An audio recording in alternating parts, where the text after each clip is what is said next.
Serialization of Rebel with a Cause, Mark Twain's Hidden Memoirs, Chapter 13 of 78. Friends Drown, 1847.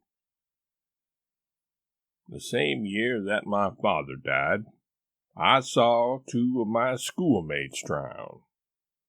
I was there for the second one. I was among the swimmers and saw it happen.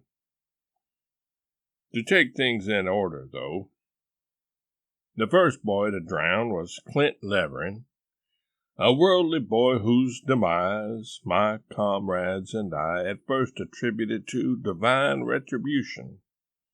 That's what the books and the church had taught us, that the lives of bad boys would come to horrendous and early ends like this. But then, just 3 weeks later, Dutchy, the model boy of the village, also drowned, and this was inexplicable to us. Clint's death was understandable. It corresponded with what we had been taught, and it further instilled the fear of divine wrath coming upon us from wrongful living.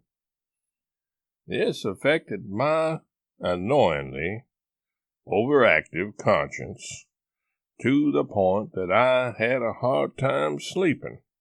But at least when I did sleep, it was with the added entertainment of nightmares. I viewed every storm as a warning. Every crash of thunder and lightning strike seemed to me a harbinger of what was to come to me if I did not improve. Not that I was truly wicked, no, nothing like it, but in my ignorance and innocence I thought perhaps I was. And the same could be said of Clint Leverin, for he was by no means a hardened criminal. When Dutchy drowned, though, it threw us into great confusion. Where was the logic in it? What had Dutchy done to deserve that fate?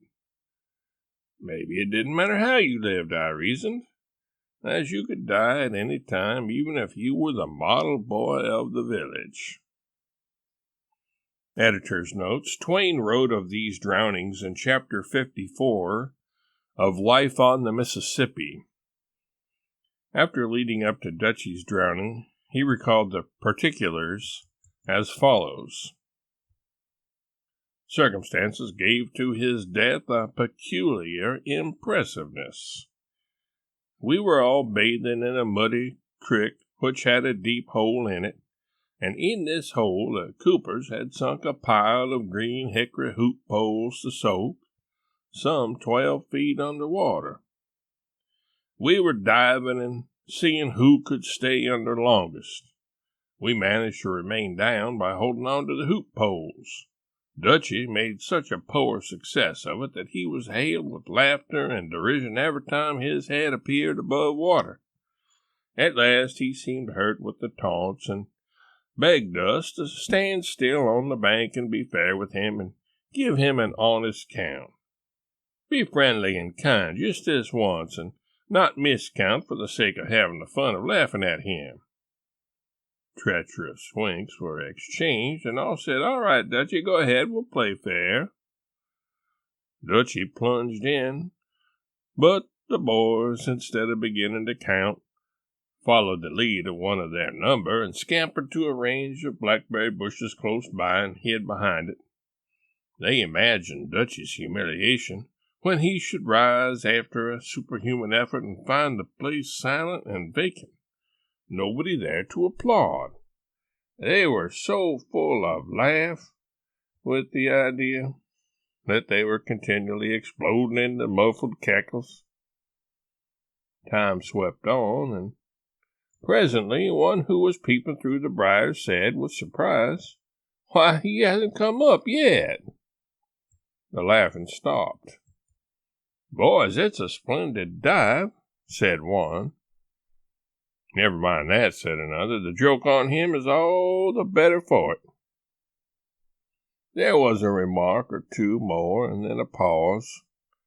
Talking ceased, and all began to peer through the vines.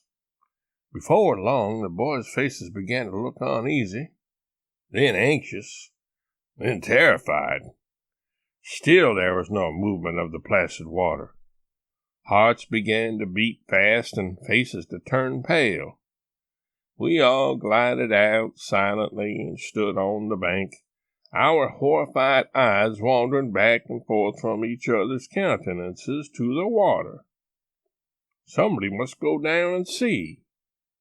Yes, that was plain, but nobody wanted that grisly task. Draw straws.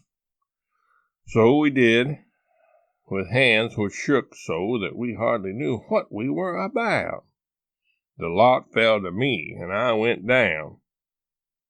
The water was so muddy I could not see anything, but I felt around among the hoop poles and presently grasped a limp wrist which gave me no response. And if it had, I should not have known that I let it go with such a frightened suddenness. The boy had been caught among the hoop poles and entangled there helplessly.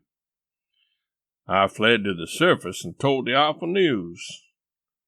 Some of us knew that if the boy were dragged out at once, he might possibly be resuscitated. But we never thought of that.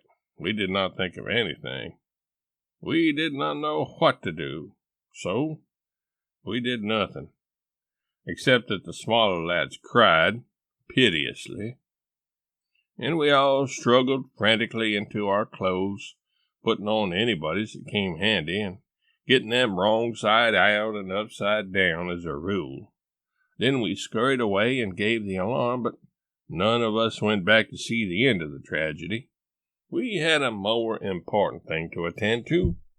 We all flew home and lost not a moment in getting ready to lead a better life. The night presently closed down. Then came on that tremendous and utterly unaccountable storm. I was perfectly dazed. I could not understand it. It seemed to me that there must be some mistake. The elements were turned loose, and they rattled and banged and blazed away in the most blind and frantic manner. All heart and hope went out of me, and the dismal thought kept floating through my brain. If a boy who knows 3,000 verses by heart is not satisfactory, what chance is there for anybody else? Of course, I never questioned for a moment that the storm was on Dutchy's account, or that he or any other inconsequential animal was worthy of such a majestic demonstration from on high.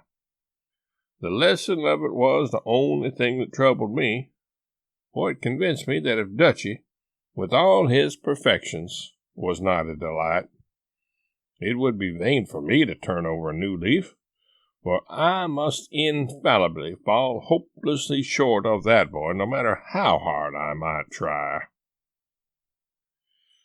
Although the account above is related in Life on the Mississippi, as if it is a veracious one, some doubt remains concerning the drowning of Dutchy at any rate, because the following passage from the Adventures of Tom Sawyer not only tells a different tale about Dutchy, a boy of German parentage, who seems to match the description of the model boy of the village, but also would a boy who had drowned in front of Twain's eyes end up being portrayed in Tom Sawyer as one who was little better than an idiot from that day forth, after citing a prodigious amount of Bible verses? The account therein states,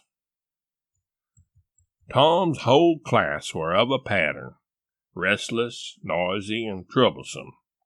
When they came to recite their lessons, not one of them knew his verses perfectly, but had to be prompted all along. However, they worried through, and each got his reward, in small blue tickets, each with a passage of Scripture on it. Each blue ticket was paid for 2 verses of the recitation. 10 blue tickets equaled a red one, and could be exchanged for it. 10 red tickets equaled a yellow one. For 10 yellow tickets, the superintendent gave a very plainly bound Bible worth 40 cents in those easy times to the pupil. How many of my readers would have the industry and application to memorize 2,000 verses, even for a Doré Bible? And yet, Mary had acquired 2 Bibles in this way.